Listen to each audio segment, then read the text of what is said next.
me say shortly.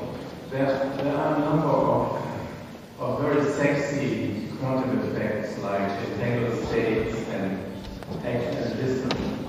None of these are used in my model.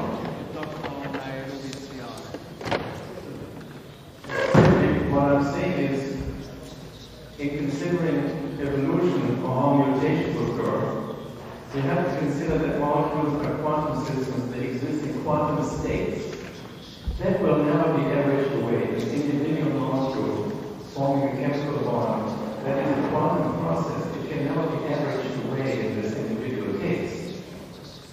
And you do not average away the transitions between two specific states you can away from in a single case.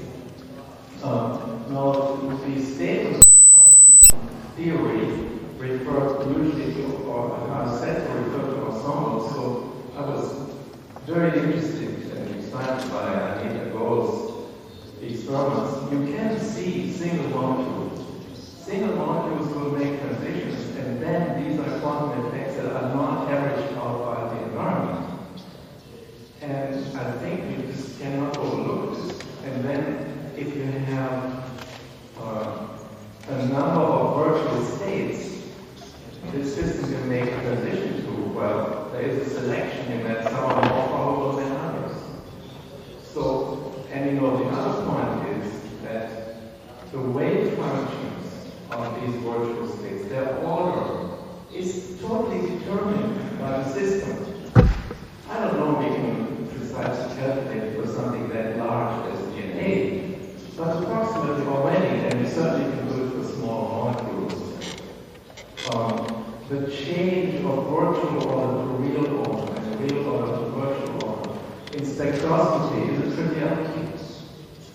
But it's a wonderful system. The whole universe, in a way, is a quantum system with virtual states. And it takes away the offense that many people feel who have religious faith, that we should be just the result of errors and chance and of nothing. No, a creator could have created the order of the universe, including its virtual order, and it is emerging in living beings. So science itself can take away the offense to many people of evolution and Darwinism who have religious faith. Do you have any other comments? Una domanda per lei, professor Basti. Volevo sapere, quali sono i punti di contatto tra la teoria duale mente-corpo, che è di matrice appunto aristotelico-tomista, quindi occidentale, così, a cui prima lei ci ha introdotto, la quale che tenta di conservare allo stesso tempo la differenza e l'unità tra l'elemento intenzionale, quindi della coscienza, della mente, e l'elemento estenzionale, quindi quello fisico-corporeo, con la concezione più di matrice orientale, che assegna alla coscienza, che è appunto l'elemento intenzionale, un ruolo, a me almeno sembra, più meta-individuale e anche fondativo rispetto alla totalità del reale, perché quindi vede l'elemento della coscienza, quindi l'elemento intenzionale, presente ad esempio anche, come ci ha ricordato il professor Schaffer, presente anche nei mattoni fondamentali della materia. Ecco, questo, grazie. Rispetto alle differenze delle azioni che ho sentito stamattina, voglio dire che sono tutte spiegazioni di quello che ho chiamato teoria duale. Perché pur da differenti punti di vista tutte affermano l'unicità della realtà, ma nella diversità delle componenti. Probabilmente credo che se approfondiamo meglio che cosa significa un'ontologia duale, ci accorgiamo che certe terminologie come coscienza e materia sono completamente inadeguate, perché si rifanno alla vecchia prospettiva dualista o alla vecchia prospettiva monista. E probabilmente bisogna cambiare proprio termini. Cioè, quando il professor Schaeffer sottolineava il fatto che sono presenti elementi di coscienza anche nella materia a livello atomico o subatomico, secondo me bisognerebbe semplicemente cambiare terminologia, perché poi se andiamo a vedere cosa sono quegli elementi di coscienza di cui si parlava, sono gli stati virtuali possibili. Ora, gli stati virtuali possibili è esattamente ciò che appunto aristotelicamente noi abbiamo essenza, cioè nel senso che l'essere di un ente non è soltanto la sua esistenza attuale, ma anche ciò che può essere per le cause che lo fanno esistere. E quindi ciò che può essere, ciò che noi chiamiamo essenza, e che non è l'esistenza attuale. Quindi, siccome nella modernità il meccanicismo della scienza moderna ci ha costretto a trasferire tutto quello che non è esistenza attuale nel campo della coscienza, ecco che noi parliamo di coscienza, degli esempi di coscienza della materia, ma forse sarebbe più semplice cancellare questa terminologia inadeguata e usare una terminologia nuova del fatto che la realtà è unica e ha diverse componenti materiali e formali, attuali e potenziali, va bene, che secondo me richiedono una nuova tecnologia. Quindi credo che c'è un punto di convergenza molto più profondo fra tutte le, secondo me, le relazioni che ho sentito stamattina, e che dipendono semplicemente dal fatto che noi usiamo una terminologia inadeguata per dire cose nuove. Se per vedere la citazione del Vangelo cerchiamo di mettere vino nuovo in un vecchio, e quindi bisogna cambiare anche gli occhi, cioè cambiare anche le nostre terminologie, cioè le terminologie più adeguate.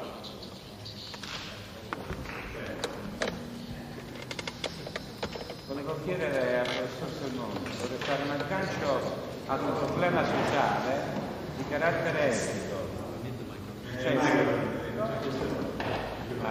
Bisogna chiedere l'ausilio del microfono quando si fanno il mano, non partire così in quinta. Volevo fare un aggancio ad un problema sociale di carattere etico dopo l'intervento del professor Sonnoni. Se la biologia è arrivata a scientificizzare la vita intuitorina, perché il mondo scientifico non si muove in modo incisivo sul problema proprio? Da quanto da lei esposto, non vi è dubbio che si tratta di un vero e proprio crimine. Grazie.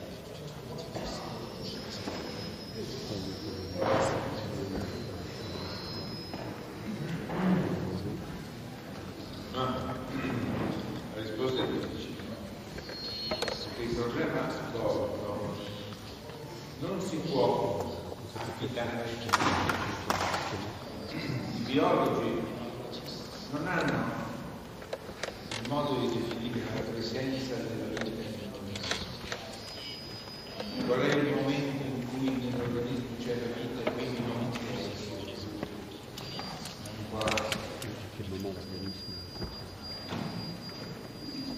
Sento discorso.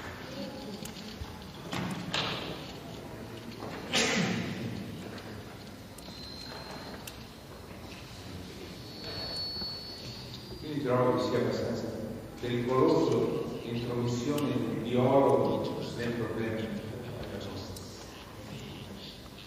Vuol dire che il biologo, il biomedico, adesso si occupa anche del problema della morte. Impropriamente, cioè quando l'organismo muore, noi abbiamo visto la morte di Arafat, una cosa scandalosa, come era morto per alcuni, non morto per altri. Era considerato morto cerebrale, morto clinico. Veramente si è creata una confusione non della vita, solo della vita e alla morte, che certamente richiede l'intervento più di un'autorità teologica che non di un'autorità medico, biomedico può fornire degli elementi su cui si può pronunciare il magistero, certo non può prendere lui le decisioni.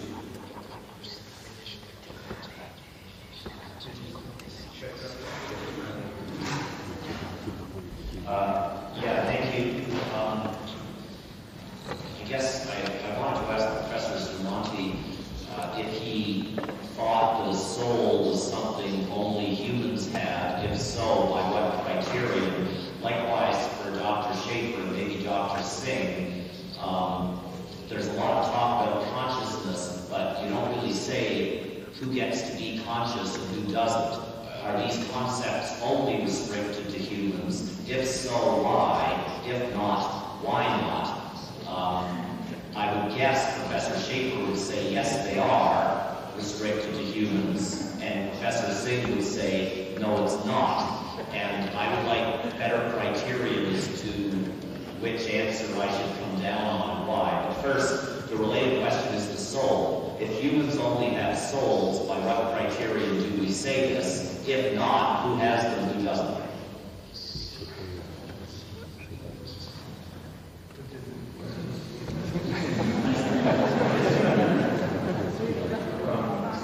So I address the question you asked. I see in our world in the university a hierarchy of intelligence. Like we call it intelligence. As intelligence, I like to define, need my translation.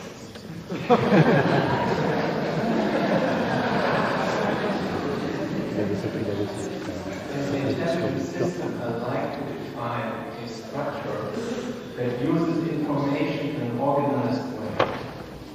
So, for example, in that sense, both the Zola and the plants are intelligent, but there's a hierarchy of intelligence. In other words, they're not self-conscious. You might find consciousness in some domestic animals like dogs. Dogs have personality. And then at a higher level, you find higher level of intelligence, you find self-consciousness in beings that understand universal values and God. And the point is that at the lowest level, the element of particles, you have not nothing.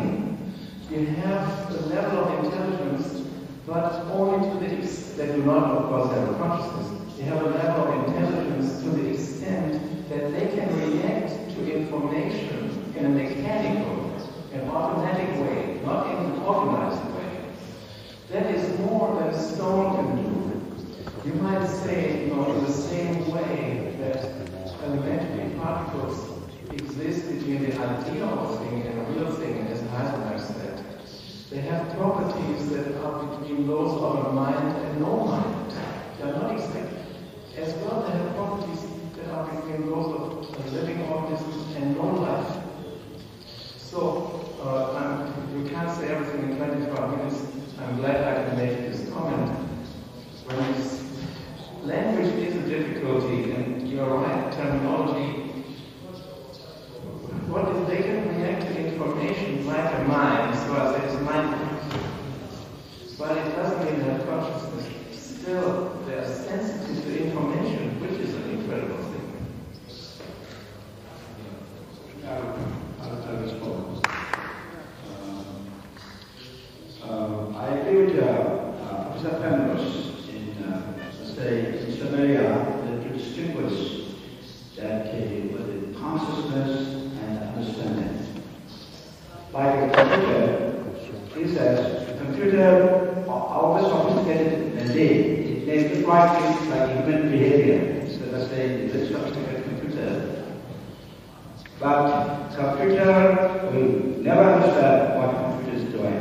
So this understanding is a process that human beings, we can discriminate those who have understanding.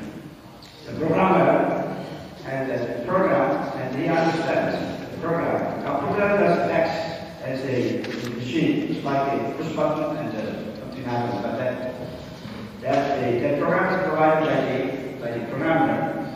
So therefore, his argument is that the computer or very big computers or very sophisticated computers, what will be made is never conscious. So similarly, it is true that the consciousness is fully manifest when one has the human form of life. This is from the ancient tradition that they are speaking. And other forms of life, because of the limitations of the physical limitations, so therefore they have very limited consciousness. But any living form of life has actually consciousness. But somebody a living form of life, the consciousness is fully manifest. So therefore, we when we say, this is from the, not what I'm saying, but our traditions say, that every form of life is this consciousness. That's the distinguishing factor between method life.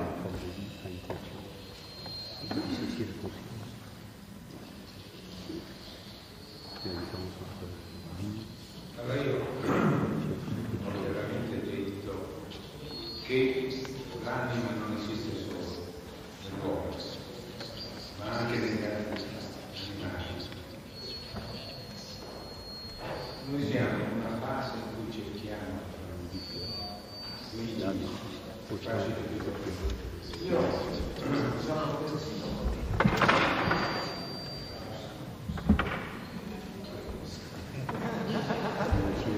persino contrario all'idea della gerarchia, cioè che l'uomo abbia una coscienza superiore a tutti gli altri animali.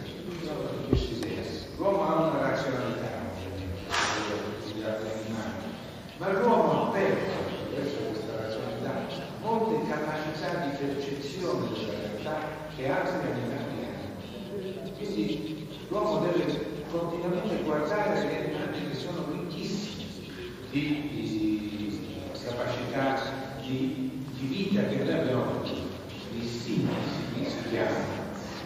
Quindi la mia risposta è l'anima, la coscienza appartengono al cosmo e a tutte le specie, tutte le forme di vita. Quello dell'uomo è molto singolare, è molto particolare, non metterei, diciamo, stato degli uomini superiori al pinnacolo di tutte le persone.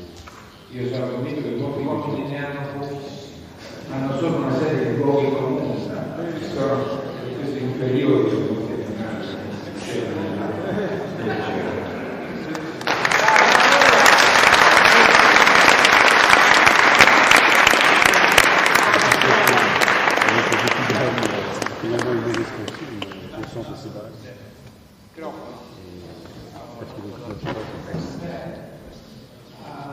Actually, from the scientific, mathematical point of view, it is pretty clear that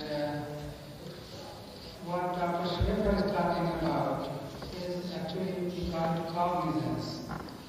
Zinc molecules have cognizance of the nature of the hydrochloric so Zn plus HCl is equal to ZnCl plus Q and so on.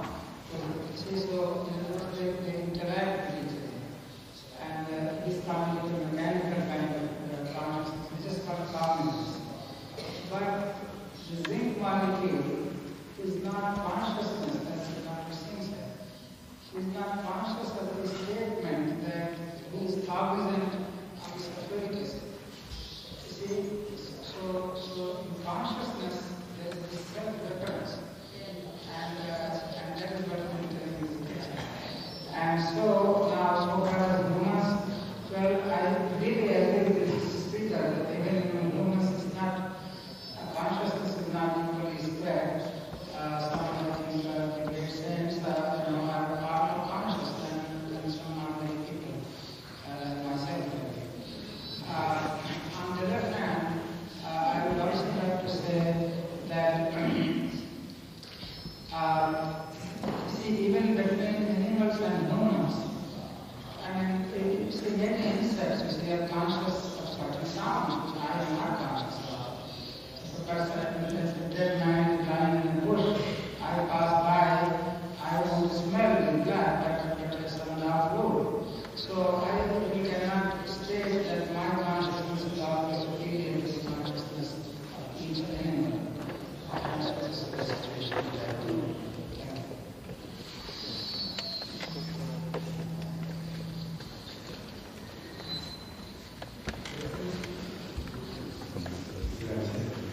Io vorrei fare una domanda al professor Singh.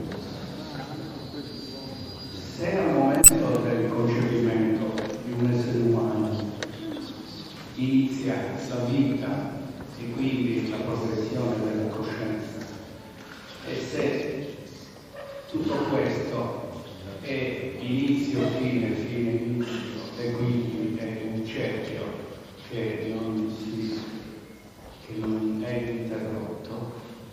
Si può pensare che prima del concepimento già esista l'anima della persona, dell'entità che va ad essere concepita. Mi vorrei riferire all'idea della reincarnazione. Grazie.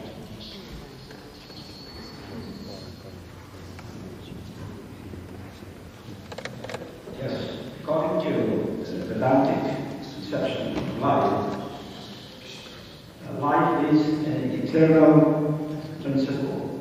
So it exists, it will always continue to exist. So therefore, while we tell birth, a child is born, and a child is conceived, so actually that physical manifestation begins at the moment of conception. But the life was already there. It's not that it comes only at the time of conception. It's already there. So that part is there. And then, of course, as the body develops, then the child's consciousness also becoming more and more manifest. So that part is there.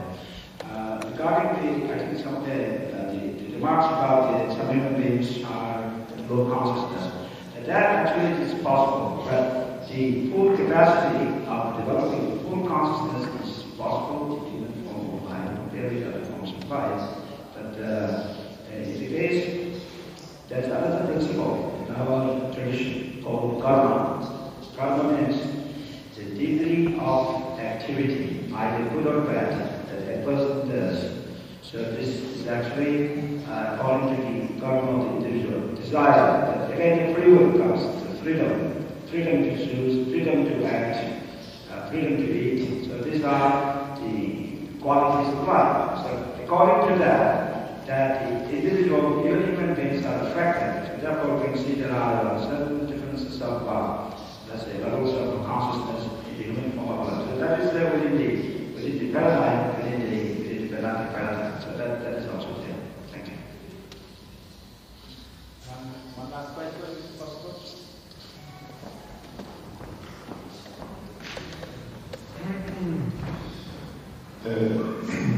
Io mi sono sempre posto una domanda di carattere personale che adesso ho l'occasione di riportare qua. Prendo spunto da Indro Montanelli, che è stato un grande giornalista italiano, forse il più grande, e gli fu chiesto: ma senti un po', tu quando morirai negli ultimi anni della sua vita e ti troverai davanti al creatore, come ti comporterai?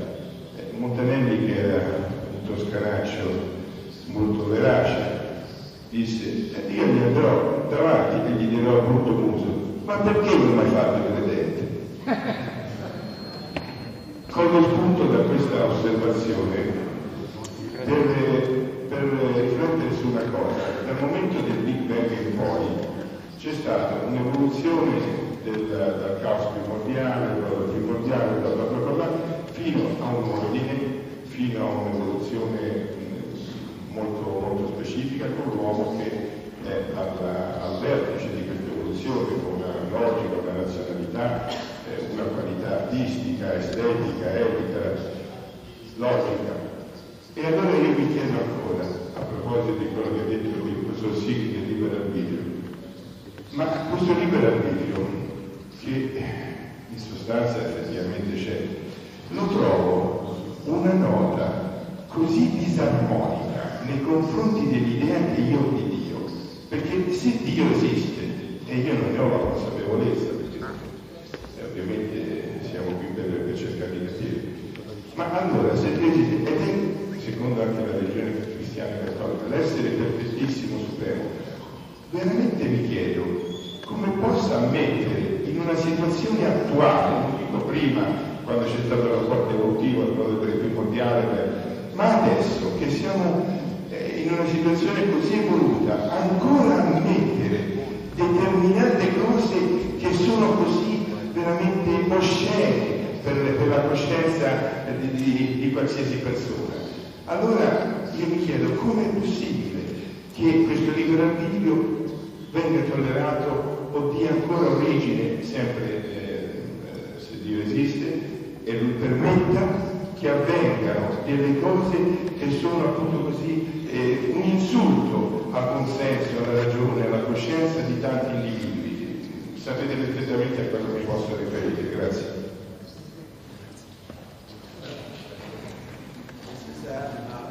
Some kind of a comment. In fact, I read it, I think with the lunchtime also coming.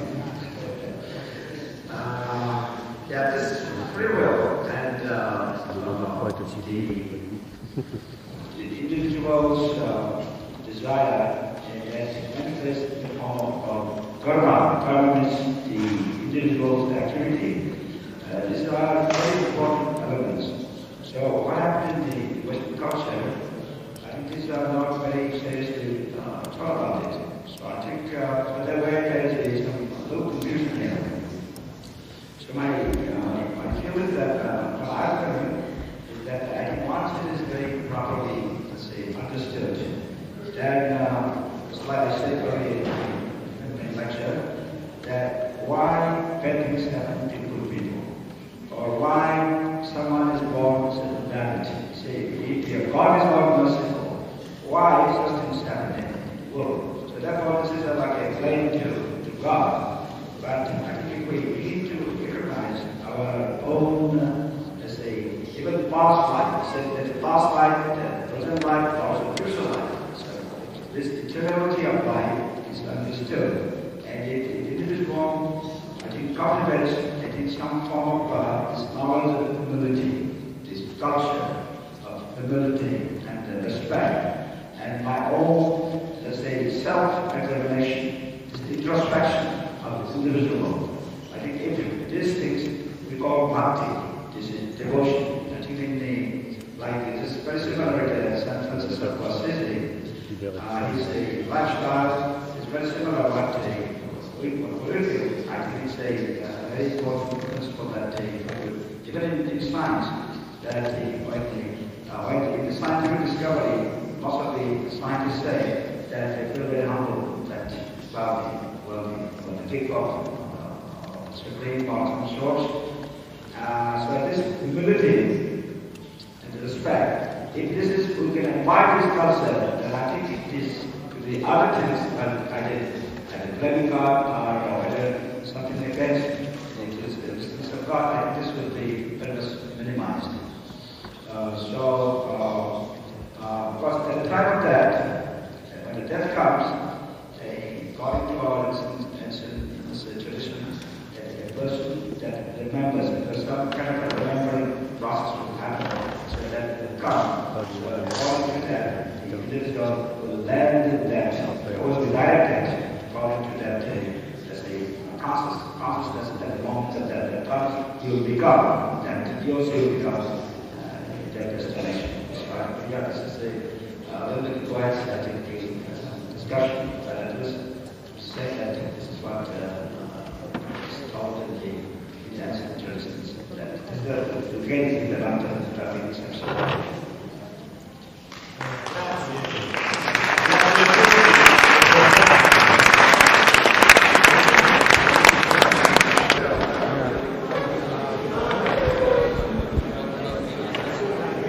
We welcome Dr. B.B. Raman, who is a physicist from the Rochester University in the US, and we really value his time for having come here to participate in this Congress.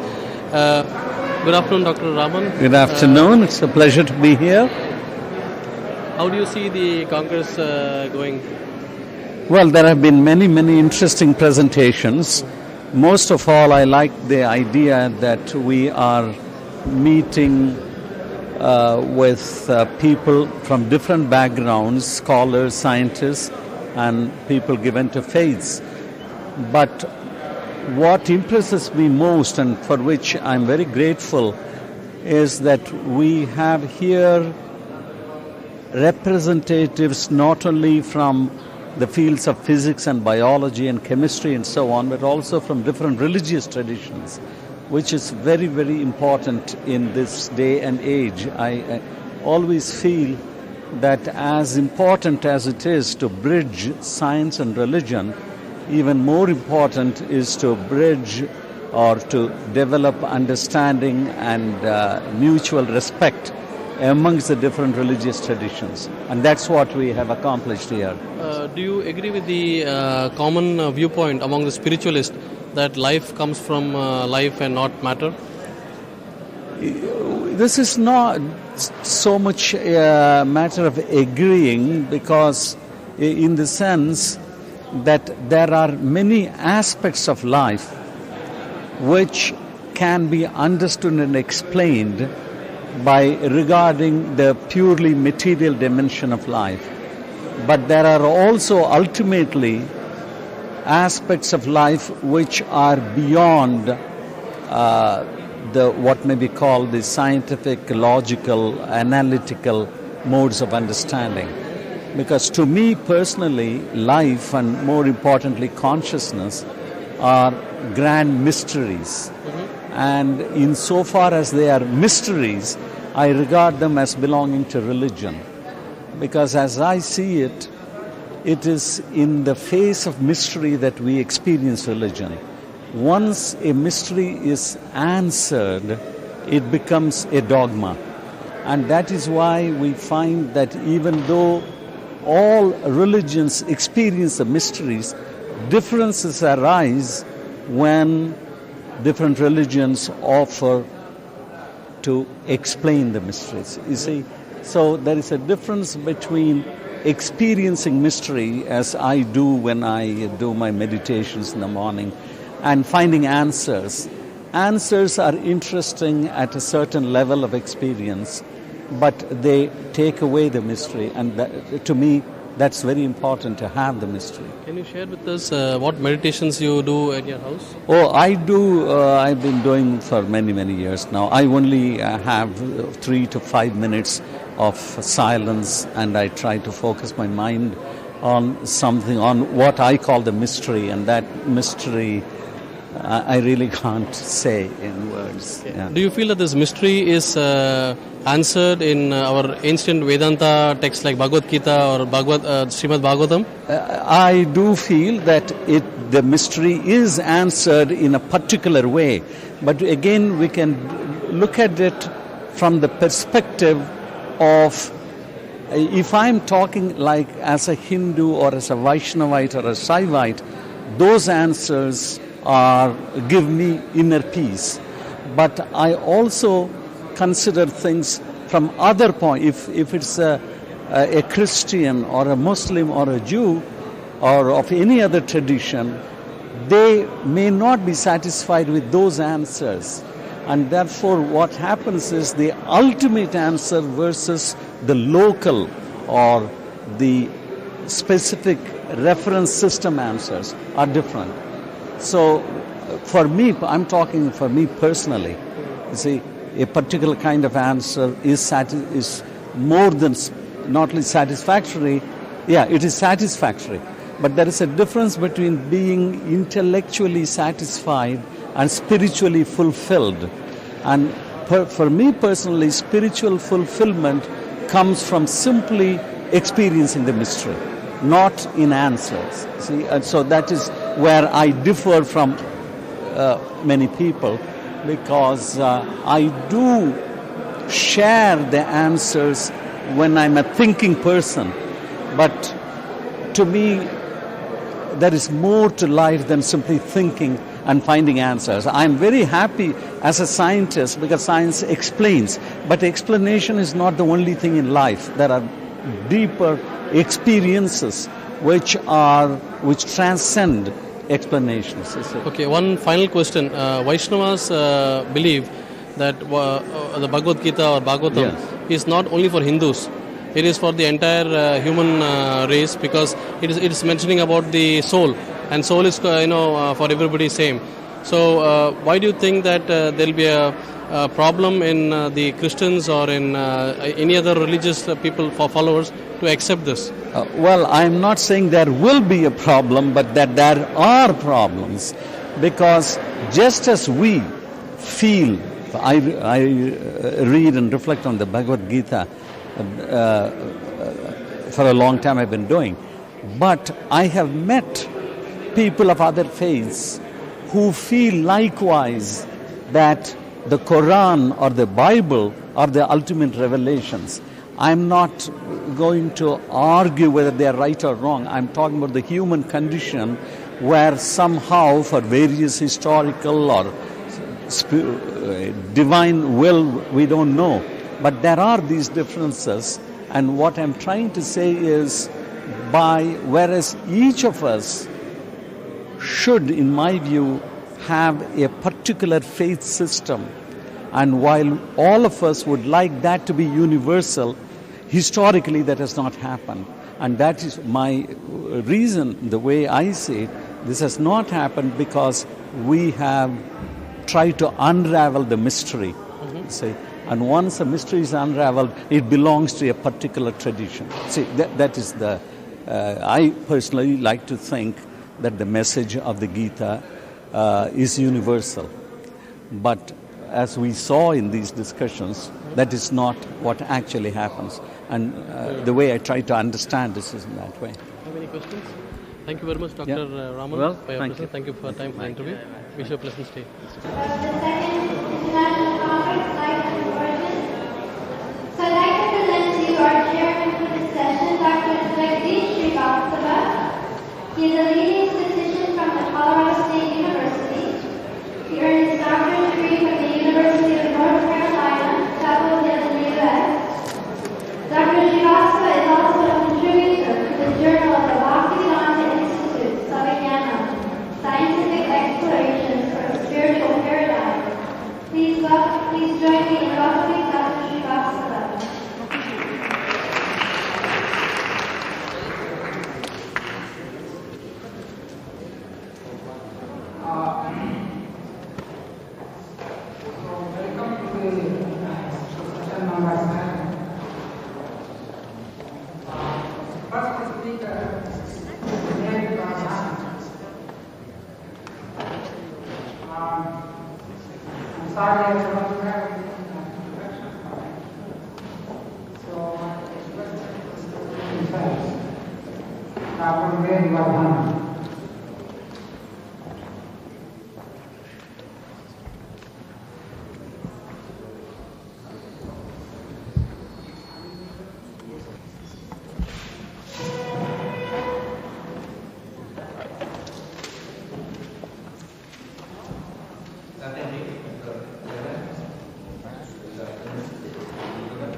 karma, and this is spiritual approach for healthcare and bioethical issues.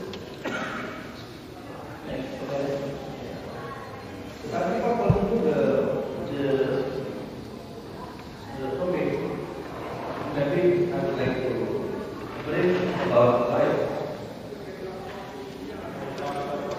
Let me think about the life, what the body, what matter the body. As we know, let me see in Bhaktivedanta said the body consists of the gross body, subtle body. Gross body is the bunga aku dalam wayang lalu budak antara. The earth, water, fire, air, and ether is the gross body. All of the mental body considered, and together subtle body, mind, intelligence, and fast ego. Mana Bhaktivedanta. This is the subtle body. This is the material energies of the supreme Lord, material energy of the God. The next slide. But in the most important in our body, our material body, is a soul or jiwa or atma.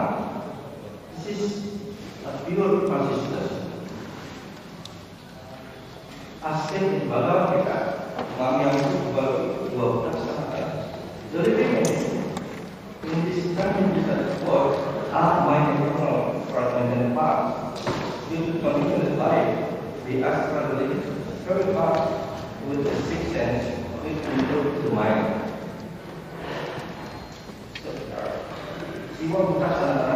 This means soul is eternal. This is as spiritual energy of the Lord. Transcendental particle and the source of all knowledge. And eternal cannot be created and cannot be destroyed.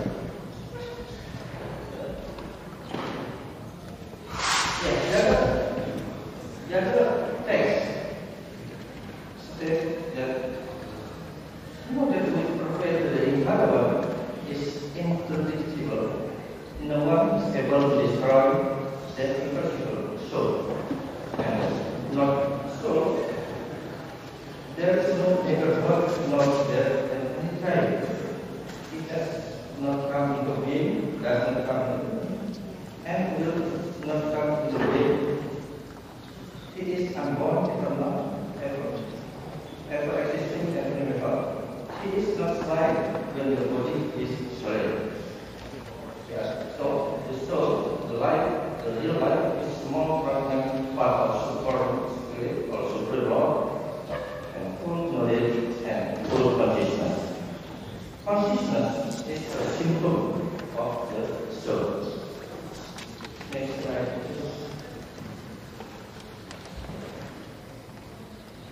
So we can have quality of material body.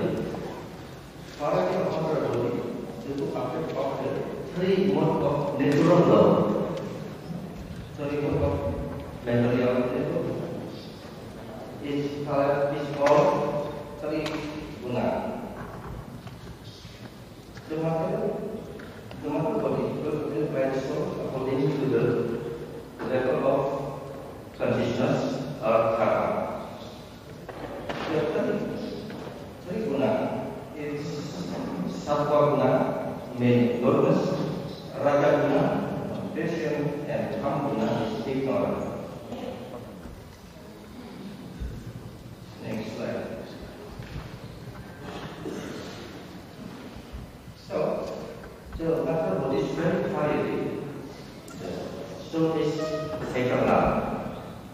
So on this body not eternal, but soul is eternal.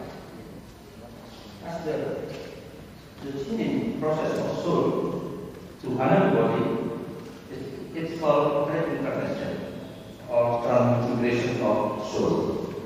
As said in Bhagavad the living entity in the matter world carries different conception of life from one body to another as the carries around.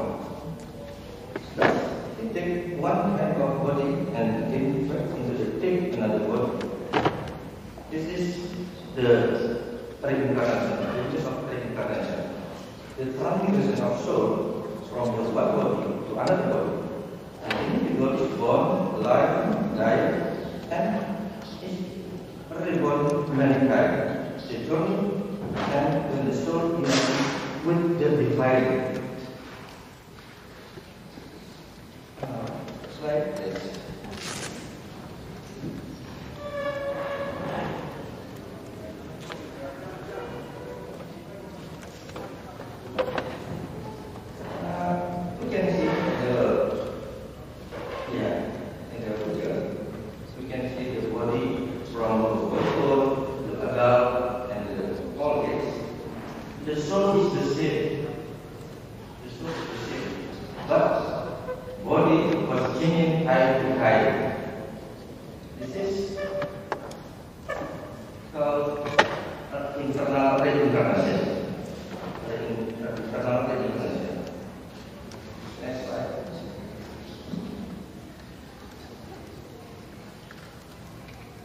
But the body was destroyed. The soul will leave the body. It named death. But the soul eternal. The soul will get the other body. And the living entity in the matter world. And ask yourself, what are the people giving up? All one. The soul similar accept new material body, giving up the old and useless ones. This is external reincarnation. Start this. What the connecting reincarnation, karma, and disease? According to modern medical science, said that this is caused by pathogen, microbes, viral, humus, etc., environmental, chemical attack, weather, climate change, and so on. The lifestyle, the ignorant disease, and intellectual genetically disease, mark or the effect of the body. The big question: why someone vulnerable or non-human against certain disease, and why someone non-vulnerable or immune against certain disease? Only the Supreme God is surely able to remove the disease, because Supreme God is the great designer, source of sorrow. Like this. The concept, this is the way. There is three main causes of disease. Adi, Kolkata, the fabric caused by the God, earthquake, crisis, current, and other methodologies. Adi Kolkata, that is suffering caused by other things, sickness, parasites, microbes, insects, and so on. And Adhyatmika, pleasure, that is suffering caused by our body and mind, as mental and psychological disease. As we know, birds, orchids, disease and death are the mysteries, the four types of mysteries of the material world. No one can avoid them. We understand the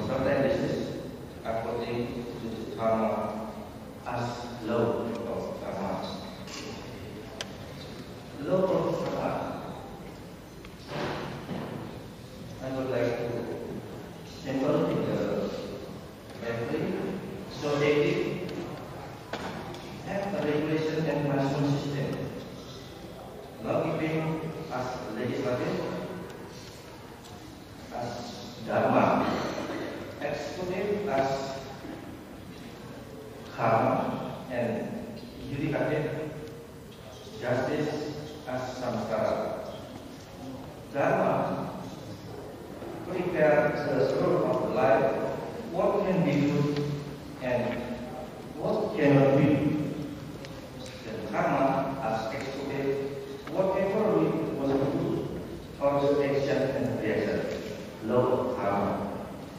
Samsara, as describes, the result of what we do. What it is place of the mysteries.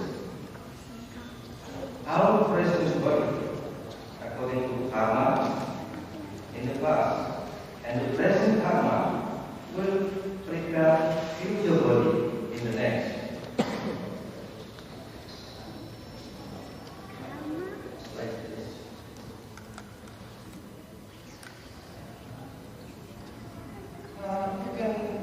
You can find many texts in the Purana or the Vedic literature telling about the karma and disease. Like in Gata Purana, the killer of Brahmana will suffer from pulmonary disease. To kill cow will be met with rotuli, back and stomach. To kill girl with a glass the third type of men will be born as Chandala. Yeah, this is the one of the learning process. It explains about the karma and disease.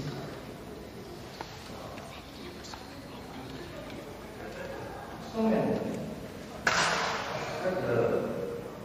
The other Purana, any woman who has been crossed under the child in previous births slowly become sadness or burden in this life.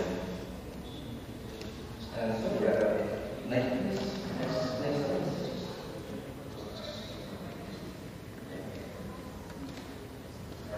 This is also some text from the Purana.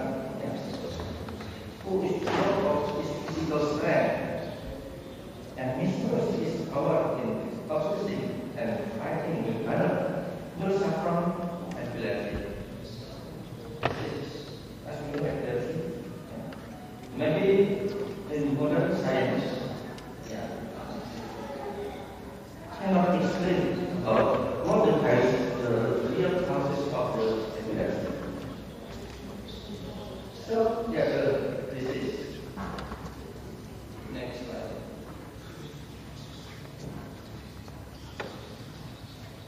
But then the concept of life, the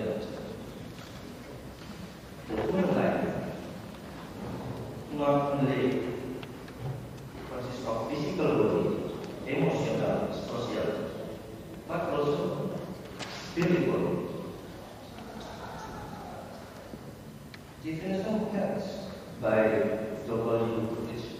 O. 1948. The health is a state of complete physical, social, and mental well-being, and not necessarily the absence of disease or infirmities. This definition without spiritual, but January 1998, the definition of health was changed. The dynamic state of complete physical, mental, spiritual, and social well-being, and not the absence of disease or infirmity. The new paradigm of the health now is spiritual, not only outward. Next slide. This is the facts and evidence in the common. And the 4% of people believe in genetic medical and about half of authority were applied. 7% what is the most important factor in getting there? This is the opinion, the fact of the community. Next slide.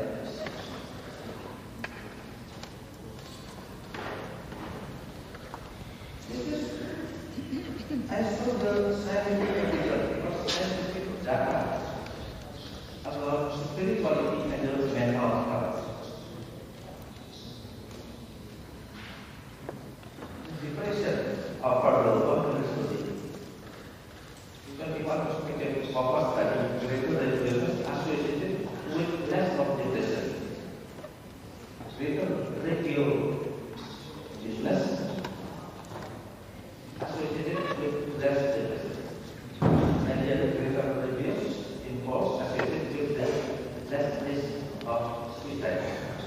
Greater radius less anxiety, greater with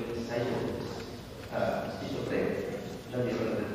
And this is so indicated that the spiritual are only important in the healing process. Next slide.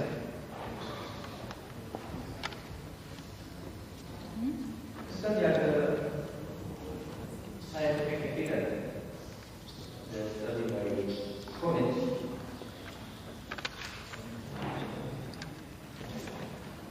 Regarding religious attendance and immune control for depression, stress or the mood of emotions affect the immune system. Religious attendance is related to high interleukin-6 level. Interleukin-6 level, interleukin is the mediator, one of nine mediator, to indicate the immunity of the patient.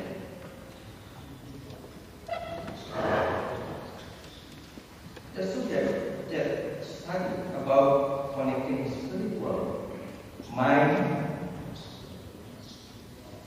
and body, called mind body medicine, as a psychoneural refers to emotion, mostly, and neuro refers to neuroscience and neurobrain system. Then immunology refers to cellular structure and immune system of the body.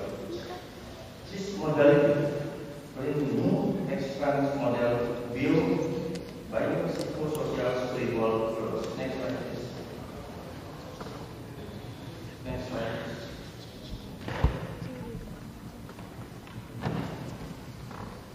Yes, next slide, please. Spiritual care is important as physical care. As patient care is the improve of the whole aspect of the need of patient is palliative care. Palliative care is after total care. Patient disease is not responsible to project treatment. If control of life and the other symptoms, the psychosocial and spiritual needs is paramount.